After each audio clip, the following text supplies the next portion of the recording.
नमस्कार दोस्तों, स्वागत है आपका आज के मुख्य समाचारों में। जी हां दोस्तों, आपको यहां पर देखने को मिलेंगी सुबह से लेकर शाम तक की तमाम बड़ी खबरें मुख्य समाचार ब्रेकिंग न्यूज अपडेट्स के रूप में। तो चलिए दोस्तों, जान लेते हैं आज की पहली खबर। सीजीआई बोले स्वतंत्रता कितनी कीमती है, बांग्लादेश को देख लें, आजादी को हल्के में नहीं लिया जा सकता, ये कितनी जरूरी है, इतिहास से समझें। जी हां दोस्तों, दिल्ली में स्वतंत्रता दिवस के एक कार्यक्रम में चीफ जस्टिस डीवाई चंद्रचूड़ ने कहा कि बांग्लादेश में जो हो रहा है वह इस बात की याद दिलाता है कि स्वतंत्रता हमारे लिए कितनी कीमती है। सीजीआई ने कहा कि हमने 1950 में संविधान अपनाया और इसका अनुसरण किया। यही वजह है कि स्वतंत्रता में किसी प्रकार का दखल नहीं है। स्वतंत्रता या आजादी को हल्के में नहीं लिया जा सकता। ये कितनी महत्वपूर्ण है, अतीत की कहानियों से समझा जा सकता है। चलिए दोस्तों, जान लेते हैं अगली खबर। लाल किले से प्रधानमंत्री बोले देश में सेकुलर सिविल कोड हो, 75,000 नई मेडिकल सीटें बनेगी। कोलकाता रेप मर्डर पर कहा राक्षसों को फांसी हो।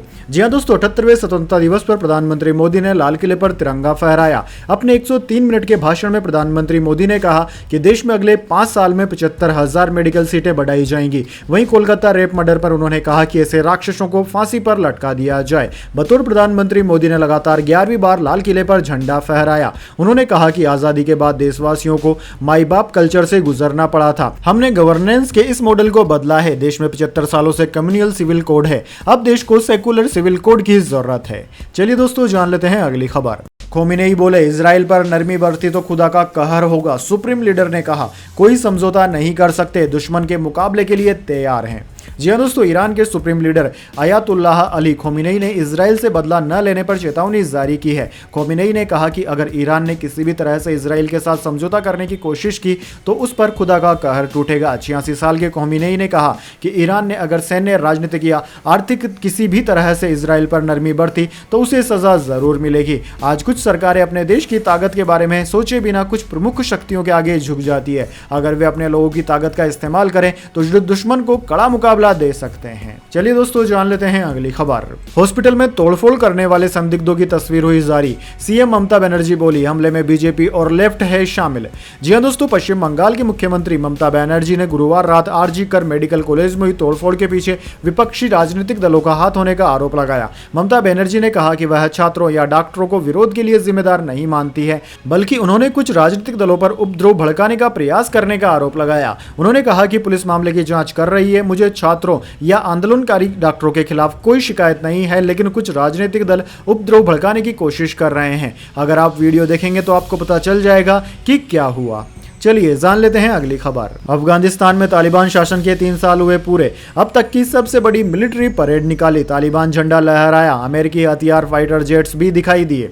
जी हां दोस्तों, अफगानिस्तान में शासन के 3 साल पूरे होने पर तालिबान ने बुधवार को जश्न मनाया। इस दौरान उन्होंने अब तक की सबसे बड़ी मिलिट्री परेड भी निकाली। इसमें सोवियत काल के टैंक और तोपखाने दिखाई दिए। अफगानिस्तान के बगराम में मौजूद अमेरिकी बेस से परेड की शुरुआत हुई। यह जगह राजधानी काबुल से करीब 40 किलोमीटर दूर है। वहीं दोस्तों, आपको बता दें, तालिबान के आने से पहले बगराम अमेरिका का सैन्य ठिकाना था। यहां अमेरिका ने कई तालिबानियों को गिरफ्तार करके रखा हुआ भी था। बुधवार को परेड में चीन और ईरान के डिप्लोमेट्स भी मौजूद रहे। इस दौरान उन हथियारों और सैन्य वाहनों को भी दिखाया गया जिन्हें अमेरिका वहीं छोड़ गया था। चलिए दोस्तों, जान लेते हैं अगली खबर। मोहन भागवत बोले बांग्लादेश में हिंदुओं को बेवजह निशाना बनाया जा रहा, मुसीबत में मदद करना हमारी परंपरा, भारत पर अपनी रक्षा करने की भी जिम्मेदारी है।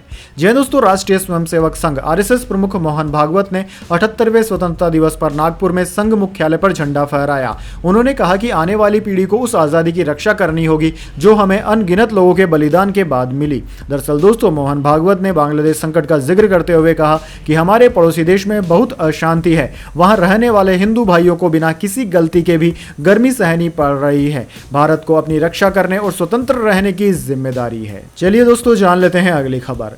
स्वतंत्रता दिवस समारोह में राहुल गांधी को सबसे आखिरी सीट पर बैठाया। विवाद बढ़ने पर सरकार की आई सफाई, कहा आगे की सीटें ओलंपिक पदक विजेताओं के लिए रिजर्व थी। जी हां दोस्तों, लाल किले पर देश का 78वां स्वतंत्रता दिवस समारोह के दौरान राहुल गांधी की सीटिंग अरेंजमेंट विवादों में घिर गई। उन्हें ओलंपिक खिलाड़ियों के बाद पीछे से दूसरी लाइन में सीट दी गई। दरअसल दोस्तों, 2014 के बाद यह पहला मौका था जब राहुल बतौर नेता विपक्ष के रूप में समारोह में पहुंचे थे। वीडियो वायरल होने के बाद यह कहा जाने लगा कि 233 सांसदों के प्रतिनिधि का अपमान किया गया। उधर दोस्तों, मीडिया रिपोर्ट्स के मुताबिक इस विवाद पर सरकार की तरफ से सफाई आई है। राहुल गांधी को पीछे की सीट इसलिए दी गई क्योंकि आगे की सीट ओलंपिक खिलाड़ियों के लिए रिजर्व थी। चलिए दोस्तों जान लेते हैं अगली खबर। पुल की मांग को लेकर किसानों ने नदी में किया ध्वजारोहण, 15 अगस्त पर दिखा अनोखा प्रदर्शन। जी हां दोस्तों, स्वतंत्रता दिवस के मौके पर भारतीय किसान यूनियन संगठन ने पानी में उतरकर ध्वजारोहण किया। उन्होंने हिंडन नदी पर पुल बनाने की मांग को लेकर अनिश्चितकालीन धरने पर ऐसा ऐलान किया। देश भर में आजादी की 78वीं वर्षगांठ धूमधाम के साथ मनाई जा रही है। दोस्तों सभी सरकारी गैर सरकारी संस्थानों पर ध्वजारोहण किया गया। इसी कड़ी में उत्तर प्रदेश के मुजफ्फरनगर जिले में भी तिरंगा फहराया गया, लेकिन यहां एक स्थान पर ध्वजारोहण का नजारा सामान्य नहीं था। थाना चरथवल क्षेत्र के सिकंदरपुर गांव में भारतीय किसान यूनियन के कार्यकर्ताओं ने हिंडन नदी में ध्वजारोहण और राष्ट्रगान कर स्वतंत्रता दिवस मनाया। दरअसल दोस्तों किसानों का कहना है कि सरकार यहां पर पुल नहीं बना रही है और हमारी मांग है कि यहां पर पुल जल्द से जल्द बनाया जाए, क्योंकि यहां पर पशुओं को और महिलाओं को चारा लाने के लिए गहरे पानी में उतरना पड़ता है। चलिए दोस्तों जान लेते हैं अगली खबर। कैलाश गहलोत ने सीएम अरविंद केजरीवाल को बताया स्वतंत्रता सेनानी, तो भड़क उठी बीजेपी ने किया पलटवार।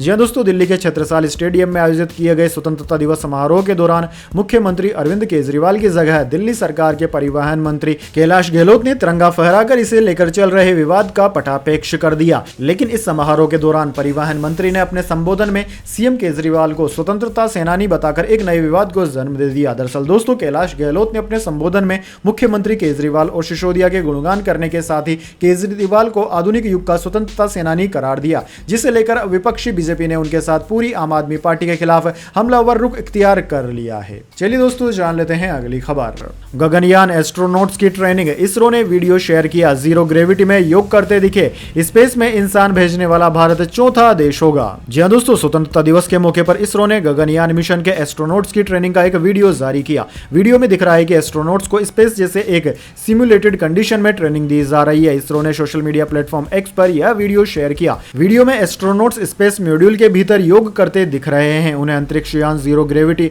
और स्पेस में आने वाली अन्य चुनौतियों के हिसाब से ट्रेनिंग दी जा रही है।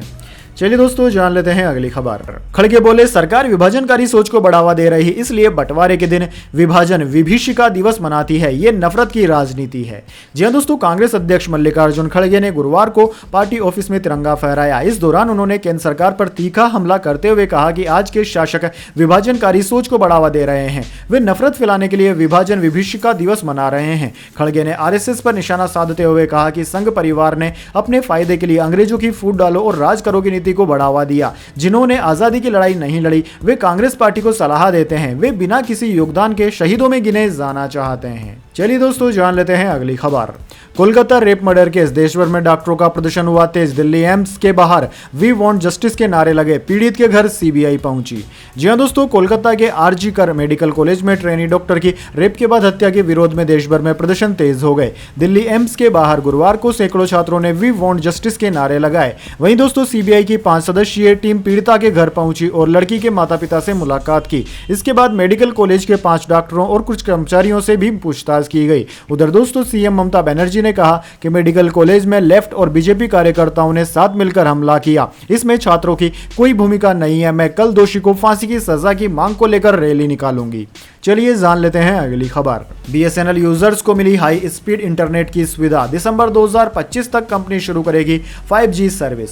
जी हां दोस्तों, आपने बिल्कुल सही सुना। सरकारी टेलीकॉम कंपनी भारत संचार निगम लिमिटेड यानी कि बीएसएनएल के यूजर्स के लिए खुशखबरी है। दरअसल दोस्तों कंपनी के यूजर्स को भी हाई स्पीड इंटरनेट की सुविधा मिलेगी। कंपनी की तरफ से साल 2025 के अंत तक 5G सर्विस को लॉन्च किए जाने की खबरें सामने आ रही है। वहीं दोस्तों मनी कंट्रोल की एक रिपोर्ट के मुताबिक कंपनी मार्च 2025 तक अपना 4G रोल आउट पूरा करने के बाद 6 से 8 महीने में 5G सर्विस शुरू करने की योजना बना रही है। ऐसा कहा जाता है कि वह 2025 के अंत तक 25% के ग्राहक मार्केट शेयर लक्ष्य पर नजर रख रही है। चलिए दोस्तों जान लेते हैं अगली खबर। उत्तराखंड में भूस्खलन संवेदनशीलता की अब होगी जिलेवार मैपिंग। धामी सरकार कर रही है तैयारी।